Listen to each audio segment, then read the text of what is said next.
আপনারা যখন আজকে এই ভিডিওটা দেখছেন তখন আমি হয়তো বাংলাদেশে আছি, কারণ কালকে আমার প্লেন নরওয়েতে 3.5 বা 4 বছর থাকার পর কালকে একবারে বাংলাদেশে চলে যাচ্ছি। তো এই ভিডিওটা যে কারণে করা সেটা হচ্ছে যে আমি নরওয়ে কেন ছাড়ছি আর কখনো কেন ফিরবো না সেটার জন্য, যতটা না আপনাদেরকে জানানোর জন্য তার চাইতে বেশি নিজেকে বলার জন্য, যেন কিছু বছর পর যখন আমি এই ভিডিওটা দেখব নিজেকে বলতে পারি যে আসলে কি কি কারণে আমি নরওয়েটা ছেড়েছিলাম।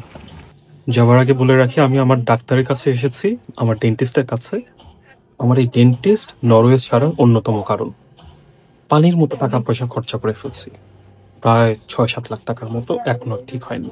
ডেন্টিস্টের কাছ থেকে আমার সব এক্সরে রিপোর্টস এবং ছবিগুলো নিয়ে নিলাম যে উনি কি কি করেছে, বাংলাদেশে গিয়ে দেখাবো। প্রায় 6 থেকে 7 লাখ টাকার মতো এখানে খরচা করে ফেলেছি। পুরোপুরি এখনো ঠিক হয়নি, দাঁতে ক্রাউন বসানো বাকি আছে, ইমপ্ল্যান্ট করা বাকি আছে। ওই কাজগুলো যদি করতে যাই তাহলে আরো 6-7 লাখ টাকা চলে যাবে।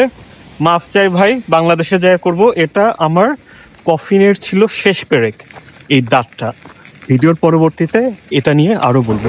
ভিডিও দেখতে দেখতে হয়তো বা অনেকে এটা ভাবছেন যে হ্যাঁ ভাই, আপনি তো কিছু করতে পারেন নাই, নরওয়েতে আপনার কোনো ভবিষ্যৎ নাই, এই জন্য আপনি চলে যাইতেছেন, বা নরওয়ে আপনারে খেদায় বাইর করে দিতেছে এই জন্য আপনি চলে যাইতেছেন।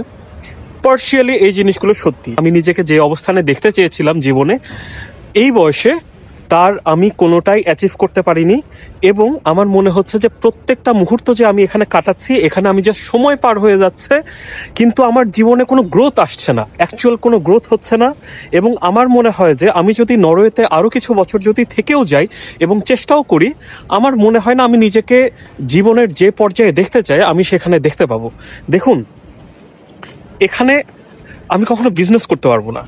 বিজনেস করতে হলে আমার প্রচণ্ড রকমের কাঠখোড়া পোড়াতে হবে। যারা এখানে বিজনেস করেছে তাদের সাথে আমি অনেক আলাপ করে দেখেছি, মানে যারা দেশে বিজনেস করেছে বা অন্যান্য দেশে বিজনেস করেছে তাদের সাথে আমি আলাপ করে দেখেছি। তারা একটা জিনিস সবসময় স্বীকার করে যে নরওয়েতে চাকরি করাই ভালো, কারণ এই দেশের স্ট্রাকচারটা এমনভাবে গড়া যে বিজনেস বান্ধব না, টু বি অনেস্ট। আমার কাছে মনে হয়েছে হয়তো এটাও হতে পারে যে আমি করতে পারিনি বা আমি কোনো বুদ্ধি বের করতে পারিনি, সেটাও একটা কারণ হতে পারে। কি অবস্থা তামিল কিং? হ্যাঁ, সব ভালো? বাংলা কিছু গালি দাও তো ব্রাদার।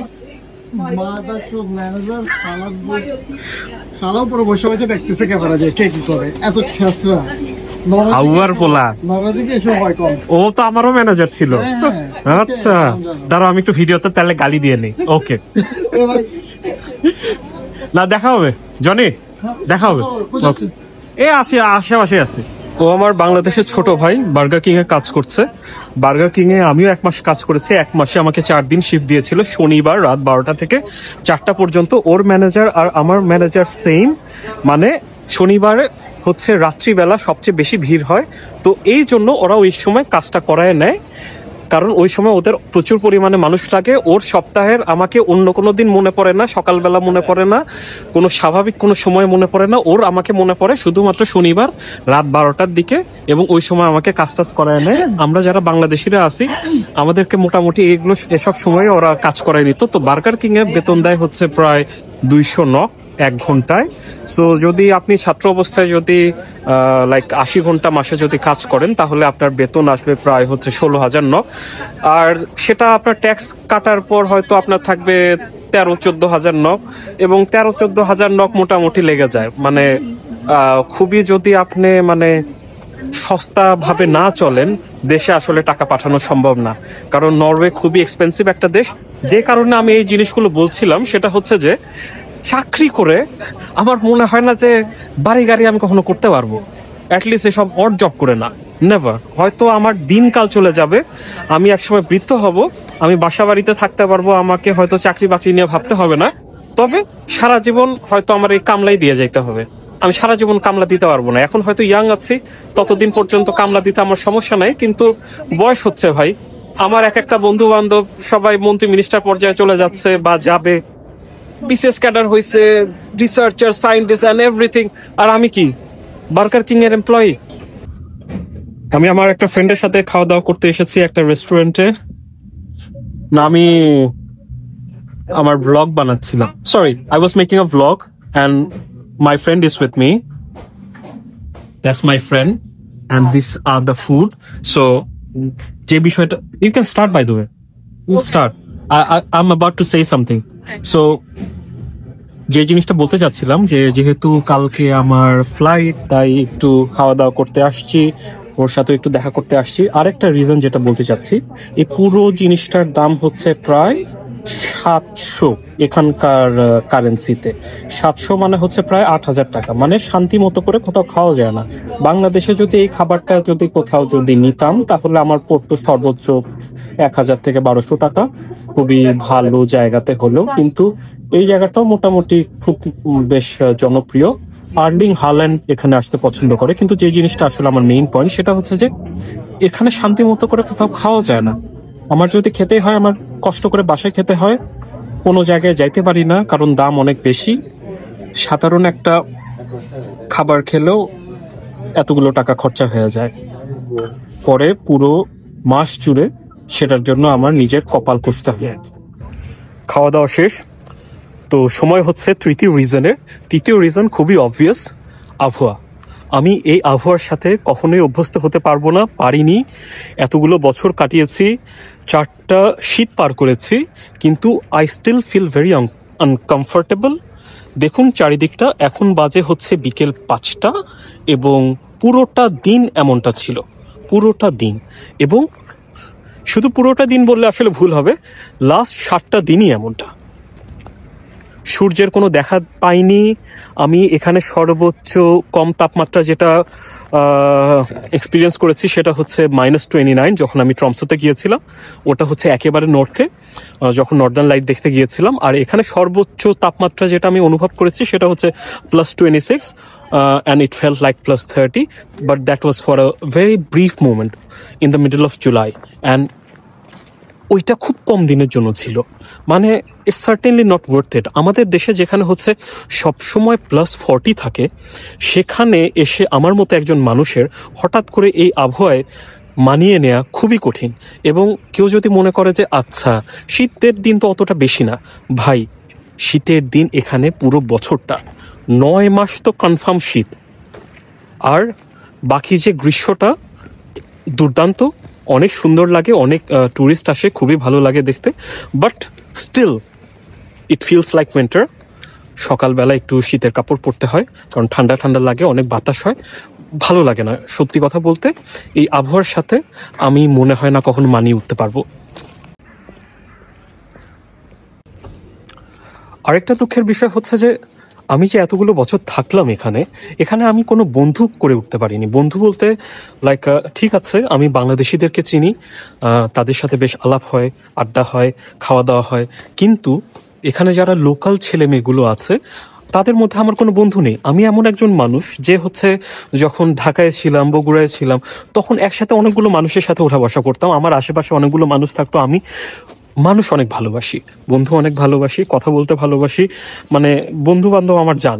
কিন্তু এইখানে আমি কোনো লোকাল কোনো ছেলে মেয়ের সাথে কখনো বন্ধু বানাইতে পারি নাই। শুধু আমি যে বানাতে পারিনি এমনটা বিষয়টা না, অন্যদেরকেও যদি জিজ্ঞেস করা হয় তারাও কিন্তু কখনো পারেনি। মানে সত্যি কথা বলতে যে বন্ধু বলতে যেটা বলে আর কি, বন্ধুর মতো বন্ধু, মানে আমার বাংলাদেশে যেমন বন্ধু আছে যে আমি কোনো সমস্যায় পড়লে মানে জীবন দেয়া ছাড়া বাকি যা কিছু করা যায়, আমার বিশ্বাস না, আমি জানি যে তারা আমার জন্য সবকিছু করতে রাজি আছে, করে এসেছে। আমি বাংলাদেশে ব্যাক করলেও তারা এই জিনিসটা করবে, ঠিক আছে। কিন্তু এই জিনিসটা আমি এখানে কোথাও পাবো না, কখনোই পাবো না। আমি যখন হচ্ছে পা ভেঙে যখন বসেছিলাম, ঠিক আছে, 5 মাস যখন রুমের মধ্যে বসে আছি, আমার প্রত্যেকটা সময় মনে হয়েছে যে আজকে যদি আমি বাংলাদেশে থাকতাম, আজকে আমি আমার রিলেটিভস, আমার বন্ধু বান্ধব, আমার ফ্রেন্ড সার্কেল সবার মাধ্যমে আমি একটা সারাউন্ডেড থাকতাম। তারা আমাকে হচ্ছে আরো ভালোভাবে দেখে শুনে রাখতো। আমাকে এইভাবে মানে একা এভাবে স্ট্রাগল করা লাগতো না প্রত্যেকটা জিনিসের জন্য। মানে এই জিনিসটা আমার খুবই খারাপ লাগে যে আমি কোনো বিপদে পড়লে আমার এখানে কাউকে কল দেওয়ার মতো কেউ নাই যে ভাই আমি এই বিপদে পড়ছি, আমরা এসে একটু উদ্ধার কর। এমন কেউ নাই। বন্ধুর ব্যাপার যেহেতু মনে হলো যে আরেকটা গল্প শেয়ার করা উচিত। আমি যখন আমার লাস্ট অ্যাপার্টমেন্টটাতে ছিলাম, ওখানে থাকতো হচ্ছে 6 জন। 6 জনের মধ্যে আমি একমাত্র ছেলে, বাকি 5 জন ছিল মেয়ে। তো 3টা রুমে আসলে মানুষ থাকতো, আমরা 3 জন গিয়েছিলাম নতুন নতুন। তো হয়েছিল কি যে বাকি যে 2জন মেয়ে নতুন এসেছিল, তারা খুব দ্রুত বাকি 3টা মেয়ের সাথে বন্ধু হয়ে গেল। আই ওয়াজ লেফট বিহাইন্ড, মানে আমার কথা বলার মতো কেউ ছিল না। তারা সবসময় তাদের ভাষায়, নরওয়েজিয়ান ভাষায় হচ্ছে কথা বলছিল, কিন্তু আমার কথা বলার কোনো মানুষ ছিল না। কারণ আমার হচ্ছে যখনই আমি তাদের সাথে ইন্টারাক্ট করতে যাই, তখনই আমার হচ্ছে ইংলিশ বলতে হবে। আর বারবার যে ইংলিশ বলা, এই জিনিসটা তো আসলে ভালো দেখায় না, কারণ এরা অ্যাকচুয়ালি একটু রিজার্ভ জাতি। ওরা নিজেদের মধ্যে ফুসুর ফুসুর গুটুর গুটুর সবই করতেছে, নিজেদের মধ্যে সব হচ্ছে মানে ডিনার করা, মুভি দেখা, এভরিথিং করতেছে। বাট আমার ওখানে থেকে মনে হচ্ছিল যে আমি ওখানে থেকেও নাই, মানে এমন একটা ভাব যে আহ, দেখেও না দেখার ভান। ভাই, এভাবে তো হয় না। কিন্তু আমি যখন আবার আরেকটা অ্যাপার্টমেন্টে ছিলাম, ওইখানে প্রচুর পরিমাণে আবার ইন্টারন্যাশনাল ছিল, ওরা হচ্ছে ইংরেজিতে কথা বলতো।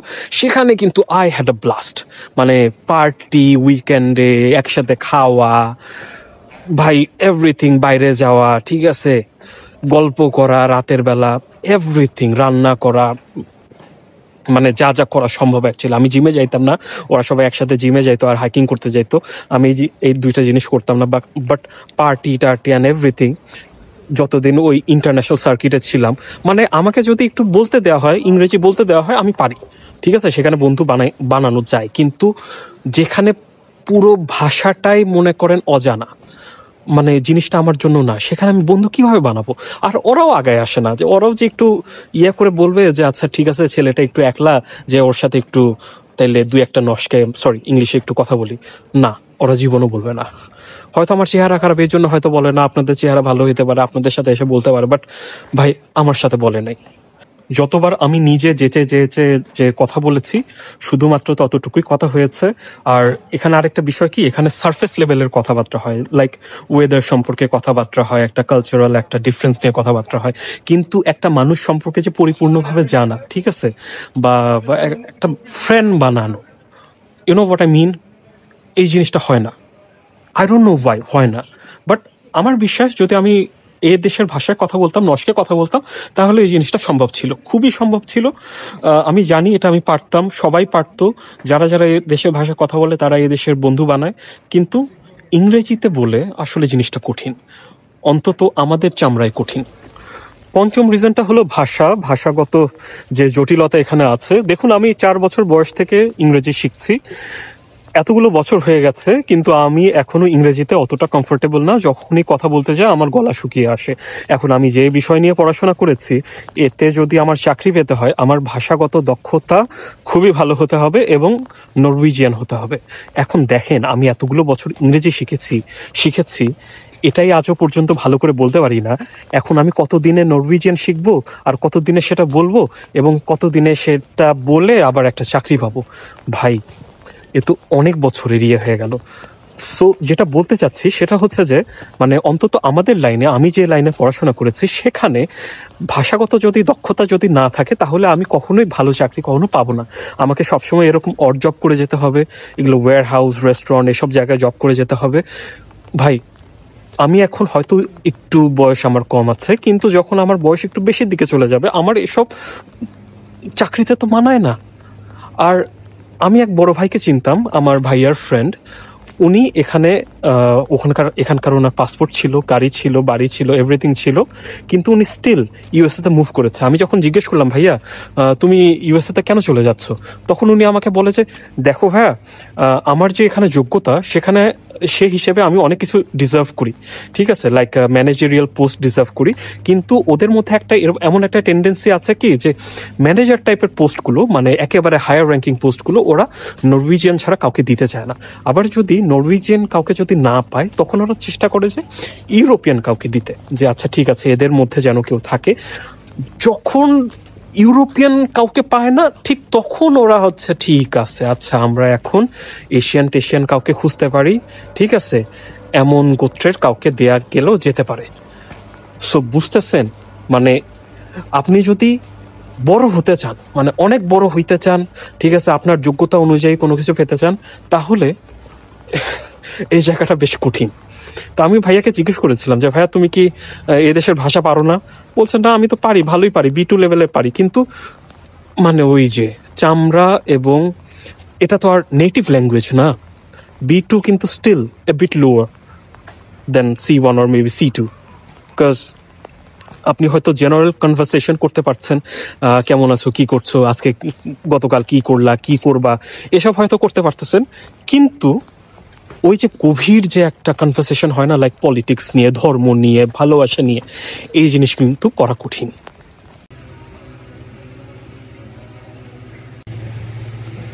6 নম্বর রিজন যে কারণে আমি নরওয়েতে থাকতে চাই না, সেটা হচ্ছে যে হাই ট্যাক্স। ঠিক আছে, আমার এই মুহূর্তে তেমন কোনো একটা জব নাই, তেমন না, আমার জবই নাই অ্যাকচুয়ালি। আমি প্রথম 2 বছর হচ্ছে আমার ট্যাক্সও দেওয়া লাগেনি, কারণ $6,000 যদি নিচে আপনি কামাই করেন তাহলে আপনাকে এখানে ট্যাক্স দিতে হয় না।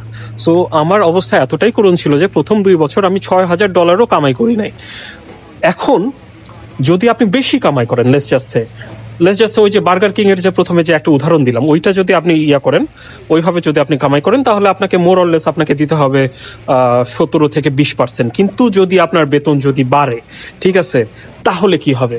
আমার ডাক্তার একবার আমাকে বলতেছিল, যখন আমি পাটা ভাঙলাম, তখন আমার ডাক্তার বলতেছিল যে তামজিদ বুঝছো, আমি মনে হয় কোনো কাবাবের কোনো দোকান দিলেই ভালো করতাম। আমি বললাম যে কেন ডাক্তার? বলতেছে যে আমার যেসব বন্ধু হচ্ছে কাবাব শপ দিয়েছে বা কোনো হোটেল রেস্তোরাঁ দিয়েছে, কখনো কোনো পড়াশোনায় করেনি, তারা আমার চাইতে বেশি কামাই করে। আচ্ছা, বিষয়টা তাহলে কিভাবে? বিষয়টা হচ্ছে যে উনি বছরে প্রায় 1 মিলিয়ন নকের চাইতে বেশি কামাই করেন, কিন্তু এর জন্য ওনাকে ট্যাক্সও দিতে হয় 50%। মানে 1 মিলিয়ন নক যদি উনি কামাই করে, তাহলে ওনাকে ট্যাক্সই দিতে হয় 5 লাখ নকস। ঠিক আছে, মানে বুঝতে পারতেছেন যে আপনার কামাই যত বেশি হবে, আপনাকে ট্যাক্সও তত পরিমাণ বেশি দিতে হবে। এখন আমি মানুষের কামাই নেই বলে আমার হয়তো ট্যাক্স দিতে হয় না, কিন্তু আমার যদি কামাই বেশি হতো, আমার ট্যাক্সও ওই পরিমাণ দিতে হতো। এই জন্য হয় কি, এখানে এই সমাজে একটা সাম্যাবস্থা বিরাজ করে, লাইক কেউ কারো চাইতে খুব বেশি উপরে না, কেউ কারো চাইতে খুব বেশি নিচে না। আমাদের দেশে যে জিনিসটা হয়, কোনো কোনো লোক একেবারে উপরে, আবার বেশিরভাগ লোক আবার একেবারে নিচে। কিন্তু এই জায়গাটা হয় কি, যে সবাই মানে একটা সম কাতারে বসবাস করে। তো এই জন্য দেখা যায় কি, যে একটা হচ্ছে রেস্টুরেন্টে জব করে, হ্যাঁ, এবং পাশাপাশি যে একটা ধরেন মনে করেন একটা খুবই ভালো, let's just say lawyer or engineer or something, মানে খুব আহামরি যে একটা পার্থক্য থাকার কথা, সেটা হয় না, কারণ এই ট্যাক্সের কারণে। সো বিষয়টা দেখা যাবে কি ভাই, আমি যদি ভবিষ্যতে, কোনো সম্ভাবনাই যেহেতু নাই, আমার মনে হয় নাই, আমার কোনো সম্ভাবনাই নাই, যদি হয়ও, আমি যদি কখনো ভবিষ্যতে অনেক টাকা কামানোর সম্ভাবনাও থাকে, ট্যাক্সের কারণে অ্যাকচুয়ালি আমি অতটা কামাইতে পারবো না। দেখা যাবে যে মোর অর লেস আমি ওই একই কামাইতেছি। কথা বলতে বলতে প্রায় বাসার দিকে চলে এসেছে। এখন সপ্তম যে রিজনটা বলতে যাচ্ছি, সেটা হচ্ছে যে নরওয়েজিয়ান সরকার বা নরওয়েজিয়ানরা আমাদেরকে অ্যাকচুয়ালি চায় না। কেন চায় না, একটা বিষয় আপনাদেরকে বলি। যখন 2021 সালে আমি নরওয়েতে আসলাম, তখন কিন্তু টিউশন ফি ছিল না, 2022 সালেও ছিল না, 2023 সালে ইমপ্লিমেন্ট করলো। কাদের জন্য ইমপ্লিমেন্ট করলো? যারা ইউরোপের বাইরে থাকে। ঠিক আছে, ইউরোপের বাইরে থেকে কারা আসে? এশিয়ানরা আসে, আর আসে হচ্ছে আফ্রিকানরা। এখন ভাই, এশিয়ান বা আফ্রিকানদের পক্ষে এভাবে 30-40 লাখ টাকা দিয়ে মাস্টার্স করা তো আসলে পসিবল না। আর যদি 30-40 লাখ টাকা দিয়ে যদি মাস্টার্স করতেই হয়, তাহলে আমি করব হচ্ছে ইউএসএতে, কানাডায়, অস্ট্রেলিয়ায়, যেখানে মানুষ ইংরেজি বলে, যেখানে হচ্ছে ভাষাগত দক্ষতার কারণে বা জটিলতার কারণে আমাকে চাকরি থেকে বঞ্চিত হতে হবে না, আমার একটা ভালো একটা কমিউনিটি থাকবে। এভাবে এই ঠান্ডা দেশে তো আসার তো মানে হয় না। আরেকটা কারণ বলি, যে আমার যেটা মনে হয়েছে যে ওরা অ্যাকচুয়ালি চাচ্ছে না যে বাইরে থেকে বা ইউরোপের বাইরে থেকে কোনো মানুষ আসুক, সেটা হচ্ছে যে পিএইচডি। দেখেন, পিএইচডিতে মানুষ রিসার্চ করে, আরও ভালো ভালো জিনিস জানার চেষ্টা করে, এডুকেশনে হচ্ছে আরও কন্ট্রিবিউট করে। এখন পিএইচডিতে ওরা করেছে কি, ভাষার একটা ক্লজ যুক্ত করে দিয়েছে যে পিএইচডি করতে হলে আপনাকে ভাষা জানতে হবে। ভাই, ও কি ল্যাব রিসার্চ করবে নাকি তোর ভাষা শিখবে? হ্যাঁ, তোর ভাষা শিখে লাভটা কি? তোর নর্স শিখে আর হইবটা কি? ও যে সময় নর্স শিখবে, সে সময় যদি ও আরেকটু ল্যাবে বেশি সময় দেয়, তাহলে আরো রিসার্চের মান আরো ভালো হবে, মানুষ আরো ভালো অবদান রাখতে পারবে। ও ভাষা দিয়ে করবে, কেউ একটা ইন্টেলেকচুয়াল মানুষ। এখন দেশটা সত্যি কথা বলতে দুর্দান্ত একটা দেশ, পৃথিবীর সবচেয়ে ভালো দেশগুলোর মধ্যে একটা, there's no doubt about that. এখন আমি মানুষটা এখানে কোনো কিছু করে উঠতে পারিনি বলে আমি হয়তো চলে যাচ্ছি, ঠিক আছে, কিন্তু যে হচ্ছে এক্সট্রা অর্ডিনারি আছে, থাকে না যে হচ্ছে বুয়েট মেডিকেল আইবিএ সব জায়গায় চান্স পায়, আমাদের কিছু কিছু বন্ধু এরকম আছে না, এই মানুষগুলো কিন্তু কোথাও ঠেকে না। একে যদি আপনি ক্যাম্বোডিয়াতেও দেন ও ওখানেও ঠেকবে না, সিরিয়াতেও যদি দেন সে সেখানেও ঠেকবে না, এরা নিজেদের রাস্তা বানাই ফেলবে ভাই। ওদের জন্য নরওয়ে কি আর ইরাক কি আর যে কোনো জায়গায় কি, ওরা পৃথিবীর যে কোনো জায়গায় শাইন করবে। কিন্তু আমরা যেসব মানুষ আছি যারা এভারেজ, ঠিক আছে, যদু মধু ও কদু, টম ডিক অ্যান্ড হ্যারি, তারা কি করবে? হ্যাঁ, যাগো বাপের টাকা পয়সা নাই, যারা হচ্ছে নিজেরা চেষ্টা করতেছে, যারা ফার্স্ট জেনারেশন হচ্ছে কোথাও সেটেল হওয়ার চেষ্টা করতেছে, ভালো কিছু করার চেষ্টা করতেছে, ফ্যামিলি লেগেসি থেকে বের হওয়ার চেষ্টা করতেছে, তারা তো ভাই কঠিন হয়ে যায়।